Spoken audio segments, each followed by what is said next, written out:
দেখো বন্ধুরা, মা যেদিন আমার বাড়িতে এসেছিল আমার যে কি আনন্দ হয়েছিল সেটা সবাই জানে। যাদের মারা তাদের থেকে দূরে থাকে, বারবার বারান্দায় গিয়ে রাস্তার দিকে দেখছিলাম মা কখন আসছে, মা কখন আসছে। তো অনেক অপেক্ষার অবসান ঘটিয়ে মা এসেছিল। আর মা আসা মাত্রই ব্যাগ খুলে বের করতে শুরু করেছিল কি কি জিনিস এনেছে। আর বাবু হচ্ছে পাশের রুমে ঘুমোচ্ছিল। মায়েদের ওখানে রাসের মেলা হচ্ছিল, তো মা আমার জন্য, বাবুর জন্য আর বরের জন্য কত খাবার এনেছে। দেখো কত জিলিপি এনেছে, মানে এই জিলিপিগুলো আমি খেয়েছি পুরো 5 দিন ধরে। তো জিলিপি তো খুলতে গিয়ে পড়েই গিয়েছিল। তো যাই হোক, সব জিলিপি তুলে নিয়ে তোমাদেরকে দেখাচ্ছি আরও কি কি মা নিয়ে এসেছে।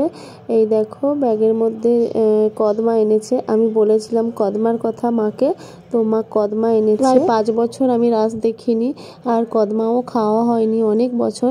তো এবছর কদমা খেয়েছি, মা কদমা এনেছিল।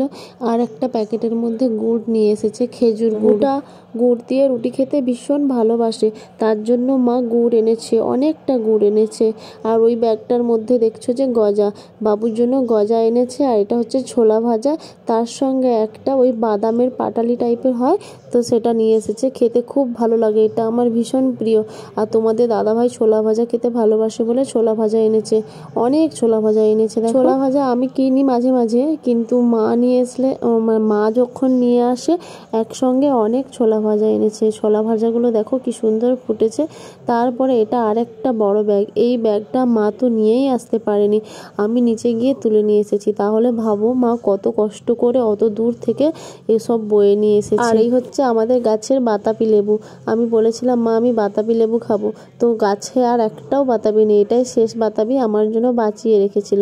আর এটাতে আছে কাঁঠালি কলা, আমার বাপের বাড়ির গাছের কাঁঠালি কলা। আর বাবুকে আমি যেহেতু কাঁঠালি কলা খাওয়াই, তার জন্য মা কাঁঠালি কলাটা স্পেশালি বাবুর জন্য এনেছে। আর নারকেল, আমাদের গাছের নারকেল বেশি ছিল না, একটাই এনেছে, তার জন্য আমার জন্য রাসের মেলাতে মা জুতো কিনেছে। আর বাবুর জন্য এই জামাটা কিনেছে। জামাটা যদিও অনেকটা বড়, কিন্তু কালারটা কিন্তু খুব ভালো লেগেছে। বাবু এই কালারের জামা কখনো পরেনি, তো জামাটা খুব পছন্দ হয়েছে।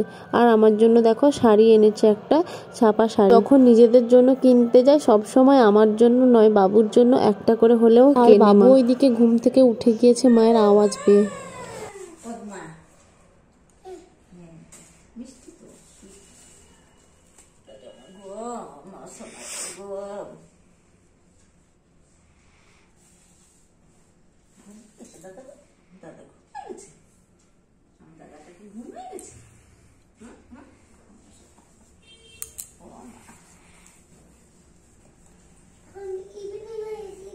দিয়েছে জিলিপি?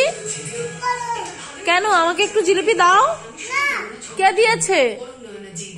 কে দিয়েছে বলো? দিদুন দিয়েছে। হ্যাঁ, আমাকে একটু দেবে না? আমাকে দেবে না? একটু দাও, আমি টেস্ট করবো তো। বাপরে, দেবে না বলে চলে যাচ্ছে দিদুনের কাছে। সব খেয়ে নেবে? বাবুকে মা কত আদর করে দিল, তারপরে বাটি ভর্তি জিলিপি দিয়েছে। বাবু জিলিপি খেয়েছে, কিছুটা কিছুটা আমাকে দিয়েছে, আমার মাকে খাইয়েছে। তারপরে দেখো মা এখানে চাল গুড় ভিজিয়ে রাখতে বলেছিল, তো তার জন্য মা চালের পিঠে বানাবে বলে রেডি করছিল। আর মা সারাক্ষণ, মানে বাবু সারাক্ষণ আমার মায়ের সঙ্গে সঙ্গে থাকছে। খেতে বসেছে দেখো, তাও মায়ের পাতে বাবু খেতে বসে গেছে। খুব ঝাল লাগছিল চিকেনটা, তাও বাবু কিন্তু ঝাল চিকেনটাই। আসলে মায়ের সাথে বাবুর সম্পর্কটা একটু অন্যরকম, কারণ আমার প্রেগনেন্সি টাইমে মা আমার সাথে প্রত্যেকটা মুহূর্তে কাটিয়েছে। ও জন্মের পর থেকে ওকে 5 মাস পর্যন্ত আমার মা আমার মতো ওর যত্ন করেছে। তো তার জন্য বাবুর সাথে আমার মায়ের টানটা একটু অন্যরকম, মায়ের মতন খানিকটা। দিদুনের থেকে মা বেশি। মা বাবুকে পড়তে বসিয়েছে, মা বাবুকে পড়তে বসিয়েছিল, বাবুকে খাইয়েছিল, আর বাবুকে বাবুর সঙ্গে খেলাও করেছিল। মা বাবুর সঙ্গে অনেক সময় কাটিয়েছে। বাবু মায়ের সম্পর্কটা পুরো আলাদা। খুব ভালো লাগছিল গো আমার মুহূর্তগুলো, কিন্তু এখন খুব মন খারাপ। আমার মা বাড়ি চলে গেছে আজকে।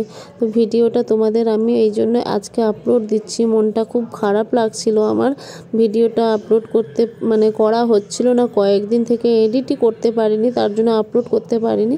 তো আজ আজকে ফাইনালি আমি ভিডিওটা এডিট করে তোমাদের আপলোড করলাম। মা বাড়ি চলে যাওয়ার পরে বাবু জানে না যে মা বাড়ি চলে গেছে। বাবু ঘুমোচ্ছিল, তখন মা চলে গেছে, কারণ বাবু জেগে থাকলে ও মাকে যেতে দেবে না, আর মাও বাড়ি থেকে বেরোতে পারবে না ওর ওই কান্না মুখ দেখে। তার জন্য মাও ঘুমোচ্ছিল বলে মা তখন চলে গিয়েছিল। ভিডিওটা এই পর্যন্ত কেমন লাগলো নিশ্চয়ই জানাবে কমেন্ট করে।